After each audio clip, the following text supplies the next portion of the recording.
Hi everyone, and welcome back to the Jenny Show. Happy New Year, happy 2025. That's so weird to say. I just started getting used to saying December and writing out December and stuff when I need to write out the date. And now I have to write out January and write out 2025.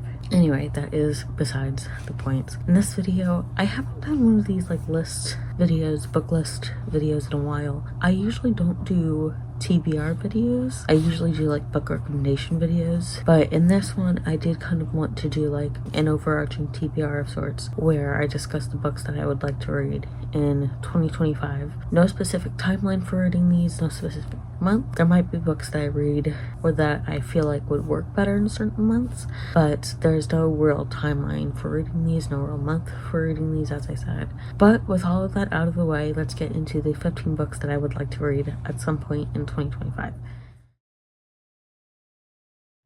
So I'm going to talk about two upcoming releases first off. The first one is Bemused by Farah Rochon, and this one I believe is coming out on January 7th, so literally this coming Tuesday. I would really like to get to it this year.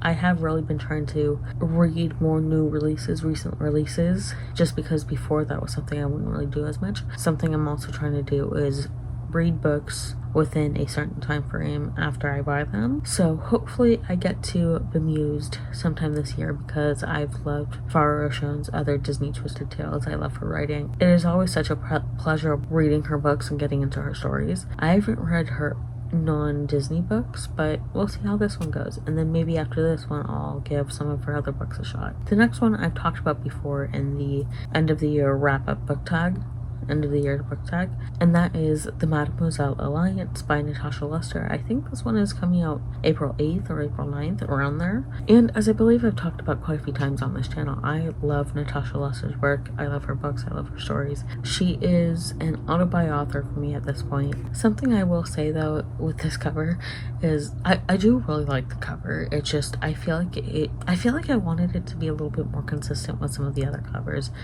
like The Disappearance of Astrid Picard or The Three Lives of Alex St. Pierre, or any of the other books that she's had out. The Paris Secret, The Paris Seamstress, Paris Orphan, all of those other books. I wanted it to be a little bit more consistent with any of those, but it's not. And this is paperback. We'll see if we get a hardback version for the Mademoiselle Alliance. I'm pretty sure it'll be paperback. We're going to talk about the physical books that I have behind me. With ebooks and audiobooks, I don't really plan out to read any books unless I actively have them in my Book of the Month box. But with those ones, I think two of the ones back here I have as an audiobook version in Book of the Month, but I'm not really going to talk about the audiobook ones because I know I'm going to get to them at some point, because I have been trying to actively listen to more audiobooks, so I know I'm going to get to them at some point. And with the number of audiobooks I currently have, it shouldn't be too hard to try to get to most, if not the rest of the audiobooks I haven't listened to within 2025. So we're just going to talk about the physical books right behind me. The first one is The Gilded Ones by Namina Forna. With this one, I forgot when exactly I got it, but I got it because I was going to be going to the LA Book Festival, and the night before I ended up getting a really bad migraine, so I couldn't go. But I have been wanting to read this anyway. So I had already been interested in this one, and I bought it with the plans to read it soon after buying it, but I didn't get around to it. At this point, I just need to try to get it off my TBR pile in 2025. I mentioned this earlier, but something I really try to do, especially when I buy physical books, is I do try to read the books that I buy within 6 months of purchasing them. That doesn't always happen, but I really try to keep that in mind of oh, I bought this recently, so I need to read it, just so I personally know that it's a book that I that it's a book I can keep on my shelf, that it's an author I like and can look into some more. I mentioned this in the end of the year book tag, but I'm really trying to utilize Libby and maybe even going to physical libraries at some point too. I'm really trying to utilize the library in multiple ways. Right now all I can really do is Libby. I'm trying to do that so that I'm not buying a bunch of books that I'm not going to read for over 6 months, and then that way too, if it's a book I like, then I can pick it up, then I know that I can try some more stuff from that author. So that is one of my goals for this year, and it has always been one of my goals, but I'm really trying to focus on that this year. The next book is Never Whistle at Night, an Indigenous dark fiction anthology, edited by Shane Hawk and Theodore C. Van Elst Jr. Now, I had seen this around a lot and I have heard a lot of good things about it, and I really have been trying to diversify the authors that I'm reading and the books that I'm reading, because yes, it is okay to have your comfort authors, your comfort books, your comfort stories, your comfort genres, but it is also important to try to give marginalized communities, authors from marginalized communities, a platform. It's important to read their stories by their own authors, reading Indigenous stories by Indigenous authors, reading Black stories by Black authors, and so on. And something else I'm really trying to do too is like have that diversity be shown on my bookshelf. The next book is Phantasma by Kaylee Smith. I always want to say it's Phantom of the Opera, and I know my friend had said that I want to put too, but I don't know if it is Phantom of the Opera. But I had seen this around a lot, and I am trying to read more darker fiction. Like, not that I avoid it, but I just don't gravitate towards it initially unless it's like a really pretty cover. I'm really looking forward to it. I don't think it's Phantom of the Opera, but I think you get that vibe because of the cover and then the title, Phantasma. Maybe it will be Phantom of the Opera. The next book I have on my list is The Honey Witch by Sydney J. Shields. Another genre that I have been trying to get into is cozy fantasy. You'll see another book right there for cozy fantasy stuff. And it's because, like, ideally I do really like cozy fantasy. I like the idea of it. I like the description for it, the vibes for it. So I would like to read more cozy fantasy, since that is something that ideally I should like. This feels like that good mix of cozy fantasy, a little bit of drama, not necessarily super high stakes, but there are stakes there. Hopefully, fingers crossed, I enjoy this. The next book is A Pirate's Life for Tea, and I do also want to get and read Can't Spell Tea Without Treason. This is by Rebecca Thorne, and again, like, just cozy fantasy. I do love pirate stories and pirate books, so we just need to read this. This definitely sounds like it's right up my alley, so fingers crossed I do enjoy it. And then next up on my list is Romanoff by Nadine Brands, and I didn't realize until later that Nadine Brands also wrote Fox, which I read, and it's not that I didn't enjoy it, I just feel like there could have been more from it. There was more potential for it than was actually achieved.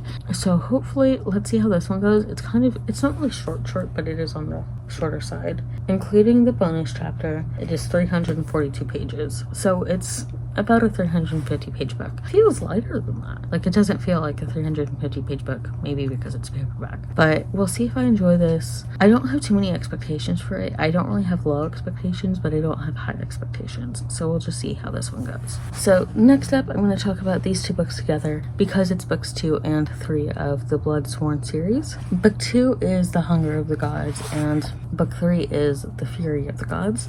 I'm just going to hold it book 2. I was reading the first book, The Shadow of the Gods, during my November and December 2024 reading vlogs, and hopefully I get around to reading books 2 and 3 because I really want to read them within a reasonable time frame after finishing book 1. Fingers crossed I get around to these. I do plan to get around to them soon, and to kind of force myself to do that, I am thinking of doing a reading vlog for these. I'm not sure when that will happen though.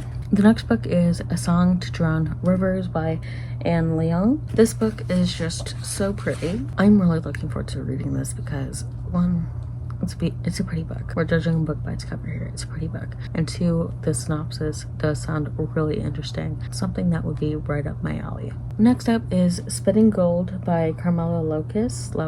And this one I have as an audiobook in Book of the Month. And I also have this one, A Song to Drown Rivers, in Book of the Month as an audiobook. And I got these ones as physical books, partly to help with reading them, to have something to follow along with. But this one sounded really interesting. It's that perfect blend of historical fiction and gothic fiction, maybe even with a hint of romance, where I'm not quite sure right now. We'll see. Next up is The 13th Child by Erin A. Craig. I have had my eye on this title for a little while, and again, this is another book that seems right up my alley. This is why I need to try to focus on borrowing from Libby more and then actually going to my local library, because there's a lot of books that I have thought were right up my alley that I bought and then I didn't enjoy them as much. I need to start utilizing Libby way more, and also my local library. But as I said, that is a goal for this year. This sounds like it could be like a Hades and Persephone retelling almost, but I don't want to like put that onto this one. Next up is The Mayor of Maxwell Street by Avery Cunningham. I had mentioned this in the end of the year wrap up book tag video as like that good transition book into like the next year. So hopefully I will get around to this in January and or February, because I would like to read this as soon as possible. The last book on this list in this video is The Road of Bones, the Ashen series, book 1 by Demi Winters. This is really giving me Red Riding Hood retelling vibes in like a Viking setting, because the girl in the red hood, the deer, there isn't really anything like wolfish here. And then on the back, the quote is like, "When truly we are wolves." You're gonna tell me that this isn't a Red Riding Hood retelling, but in Viking style. Something else I have been trying to do this past year, it was kind of like an unspoken rule for myself, or goal, was when I got the book of the month books, the physical ones at least, I had to read them within 1 to 2 months of getting the book, because I wanted to be like, okay, is this something I want to keep on my shelf? Is it something worth keeping on my shelf? So with book of the month especially, I was really like, I need to read them as soon as possible so I know if I can re-gift it or donate it, you know? So that is the end of this list. Let me know what's on your 2025 TBR, whether it's this month for January or any other month of the year, or just in general, what's on your TBR pile. Thank you all for watching, and I'll see you all in my next video.